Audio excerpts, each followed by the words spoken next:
जैन दर्शन में परीक्षा तुम रात दिन कर सकते हो, लेकिन पक्षपात करोगे तो जैन दर्शन कभी नहीं समझ सकोगे।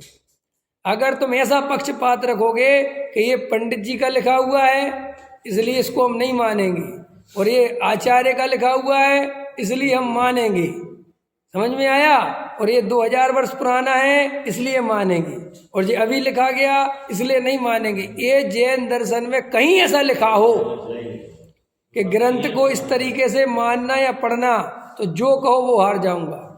जैन दर्शन में तो चाहे आज लिखा हो, चाहे 1000 वर्ष पहले लिखा हो, चाहे किसी पंडित ने लिखा हो, चाहे किसी आचार्य ने लिखा हो, चाहे किसी विद्वान ने लिखा हो, किसी ने भी लिखा हो, उसमें क्या लिखा है ये इम्पोर्टेंट है। वो वस्तु स्वरूप के अनुसार, आगम के अनुसार, सर्वज्ञ देव के अनुसार, जिनेन्द्र देव कथित सच्चा मोक्ष मार्ग लिखा है, राग का पोषण करने वाला तो नहीं है, वीतरागता का पोषण करने वाला है, ये बस देखना है। पक्षपात से ना तो कभी किसी के प्रवचन सुनना कि जी हमारे वाले पंडित जी हैं, ये हमारे वाले साधु हैं, ये देखो भाई पक्षपात की बड़ी भयंकर कहानी है। ये जीव पक्षपात छोड़ नहीं पाता। देखो हमारे राग करने का कितना स्टाइल है। हमारे राग करने का स्टाइल ये कि कोई साधु हमारे क्षेत्र से साधु बने, हमारे गांव का हो, तो हमें उस पर ज़्यादा राग आवे। ये क्षेत्र, ये मोहियों का क्षेत्रानुसंबंधी राग है, होता समझ में आ गया। तो अरे हमारे यहाँ के साधु हमारे ही गांव के।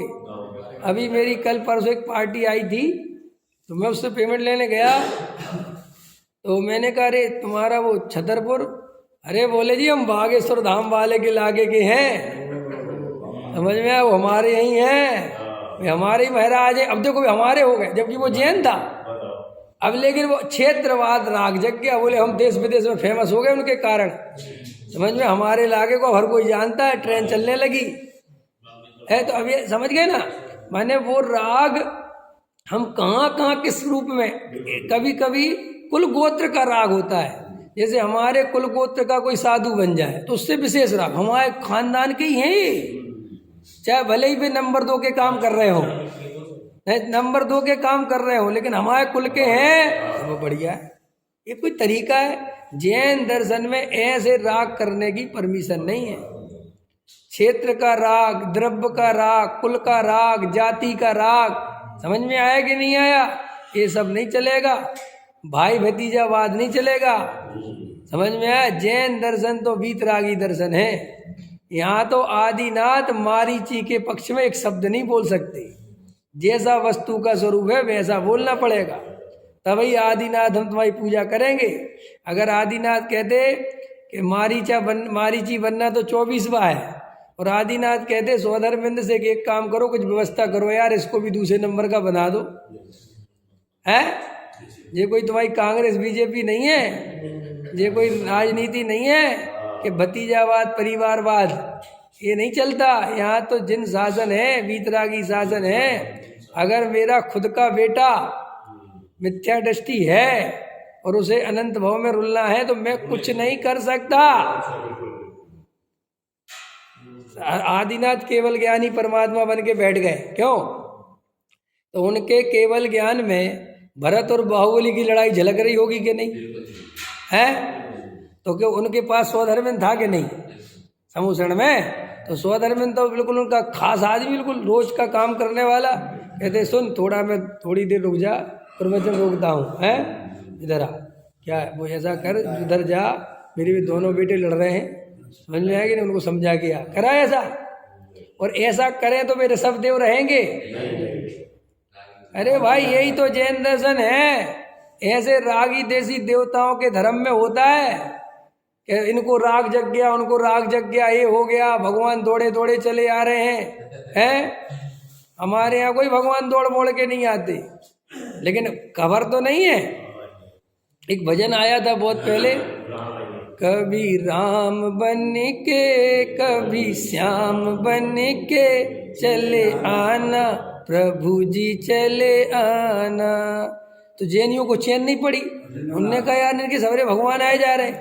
उनने कहा तुम कभी वीर बन के महावीर बन के चले आना, प्रभु जी चले आना, तुम ऋषभ रूप में आना, तुम अजित रूप में आना, शंभोनाथ बन के अभिनंदन बन के चले आना। चले आएंगे क्यों? चले आएंगे तुम्हारे भगवान। अरे अज्ञानी जीव समझते ही नहीं, क्या करे बेचारे, ऐसे भजन बनाते रहते। समझ में आया? ये जैन दर्शन में ये भजन स्वीकार नहीं होने चाहिए। जैन दर्शन के भजन ऐसे होने चाहिए जिसकी एक एक लाइन वीतरागता को सिद्ध करती हो, जो भगवान को अकर्ता सिद्ध करती हो, जो गायक की महिमा करती हो। भजन तो ऐसे होने चाहिए, ये कर्ता कर्म के भजन होने चाहिए। कोई हमारे भगवान रागी तो ऐसी है कि तू बुलाएगा और दौड़े दौड़े आएंगे, है क्यों? वर्तमान को वर्धमान की आवश्यकता है।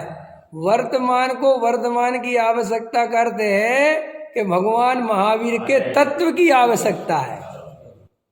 वर्धमान तो वैसे भी कुछ नहीं करेंगे। समझ में आया?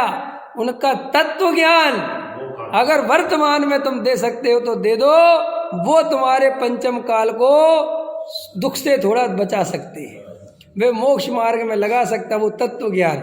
और अगर तुम तत्व ज्ञान का ही विरोध कर दोगे तो फिर ना महावीर कुछ कर लेंगे और ना आदिनाथ कुछ कर, क्योंकि आदिनाथ और महावीर की जो पूंजी है, जो संपत्ति है, वो ये तत्व ज्ञान है। वो ये छोड़ के गए हैं कि भैया तुम्हें भी अगर भगवान बनना हो तो हमारी जो दिव्य ध्वनि खिरी है, जो वस्तु का स्वरूप उसमें आया है, उसके अनुसार चलना, श्रद्धान करना, ज्ञान करना, तो तुम भी भगवान बन सकते हो। और यही सुखी होने का उपाय है और यही अनंत तीर्थंकरों ने बताया है।